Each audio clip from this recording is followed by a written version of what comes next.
Welcome to Chapter 3. In this chapter, we will be exploring interpersonal communication.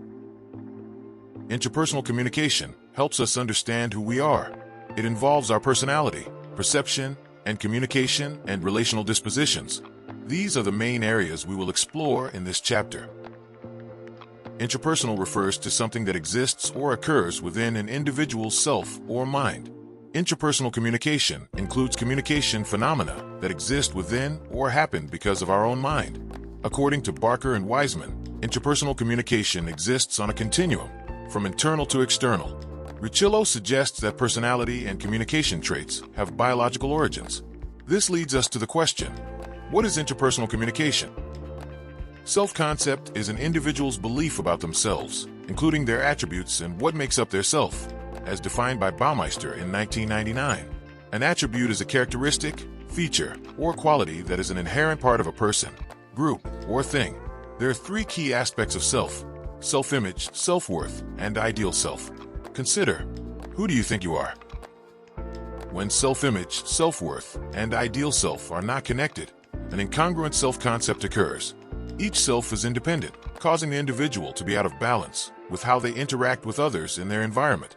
This can make a person more likely to experience other psychological difficulties. How healthy is your view of yourself when it is incongruent? In a congruent self-concept, self-image, self-worth, and ideal self overlap and are compatible. This overlap increases the likelihood of self-actualization. How healthy is your view of yourself when it is congruent? Looking in a mirror often makes us think about how others see and judge us.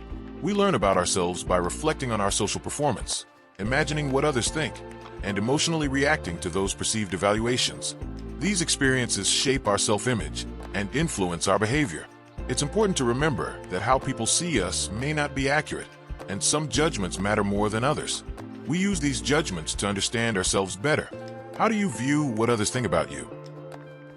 Self-esteem is our evaluation of our abilities and limitations. This evaluation is subjective and includes our abilities and limitations.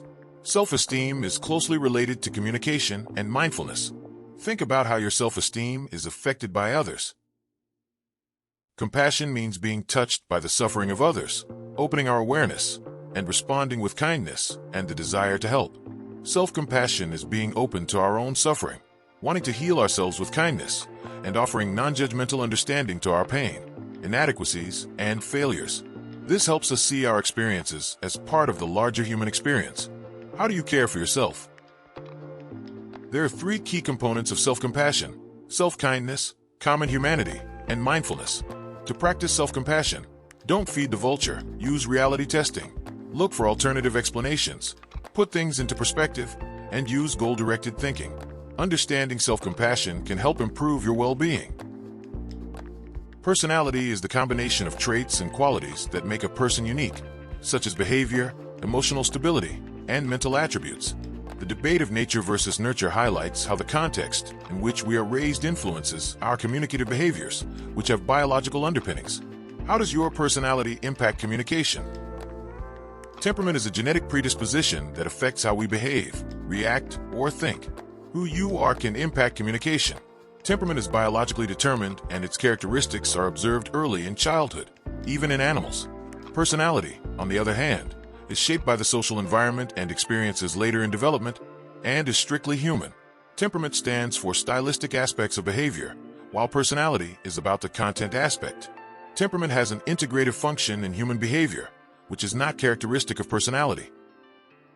There are 5 consistent personality clusters, often referred to as the Big Five or the OSHA model.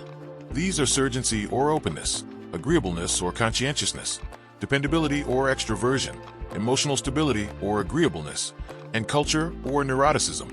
How would you describe your personality? Cognitive dispositions are general patterns of mental processes that impact how people respond and react to the world. There are 4 main types: locus of control, cognitive complexity, authoritarianism, dogmatism and right-wing authoritarians, and emotional intelligence with effective orientation. How do you think about the world around us? Emotional intelligence is an important cognitive disposition that affects how we understand and manage emotions. Social personal dispositions are general mental patterns that impact how people relate to others or view themselves. These include emotional and social loneliness, depression, self-esteem, conversational narcissism, Machiavellianism, empathy, and self-monitoring. Consider how your emotions impact your view of yourself and others. Communication dispositions are patterns of communicative behavior. They include introversion versus extroversion, approach and avoidance traits, shyness, communication apprehension, willingness to communicate, argumentative versus verbal aggressiveness, socio-communicative orientation, responsiveness, assertiveness, and versatility. How do your communication skills reflect who you are? Relational dispositions are patterns that impact how people view and organize themselves in relationships. Attachment is a set of behaviors designed to allow proximity to supportive others. Bowlby's model of attachment and the maternal deprivation hypothesis examine these behaviors. Attachment styles include secure, preoccupied, fearful, and dismissing. How do you view others and your relationships? Attachment styles provide insight into how individuals relate to others in relationships. The theory of rejection sensitivity involves a fear of being rejected and an excessive need for affection. When needs are not met, individuals may feel rejected and repress hostility to avoid losing affection. This can lead to unexpressed rage building internally, increased fear of rejection, and a greater need for reassurance from a partner. These are important aspects of relational dispositions.